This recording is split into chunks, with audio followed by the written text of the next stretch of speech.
I have here the anemic children, thumb sucking. So once again look and diagnose. Sucking the thumb, always wants to go somewhere. That's a vagabond attitude, changeable attitude of Calcaria phos because it's a tubercular miasm. So understanding the miasm through Metromedica or miasmatic Metromedica is the way I present. You could see over here is the school-going children headache.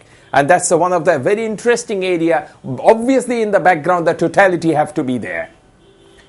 This is very, very important. In the modern time, dear friends, we see broken families. So think of a family where suddenly the parents separated. Here my Calcaria phos is the child. So child thinks the parents separated and they don't love me. So there is a grief. And here in this, on the left hand side, you find the mental etiology where you see unhappiness, you see grief, and as a consequence of that, we have the manifestation. The manifestation on three things I will give emphasis: lack of focus and lack of direction, number two, vagabond, and number three, reckless. So what I'm saying, as a consequence of the divorce, as a consequence of the separation of the parent, this child, she was a pulsatilla child, she was a pulsatilla girl, she was a pulsatilla boy, she was very happy. And now as a consequence of that grief, she lost all the motivation, lack of focus, lack of direction, reckless.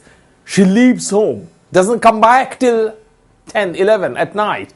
She started drinking, she started smoking marijuana.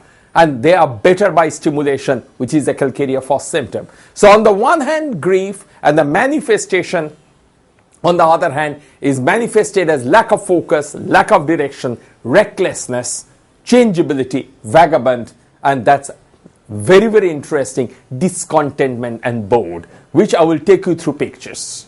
We have this here. This is the reckless vagabond attitude of Calcaria phos. Two young boys climbing over the walls, and that's the recklessness of Calc phos. Here you could see that a grief stricken on the background and the manifested as lack of focus, lack of direction, loss of motivation. So they don't know what to do, and many times they do a lot of vandalism. Here on the top picture, the vandalism, what he is doing, he is puncturing the new boyfriend of mom, so who has parked his car outside in the drive and he's puncturing that, and that's interesting. This is a typical Calc phos behavior.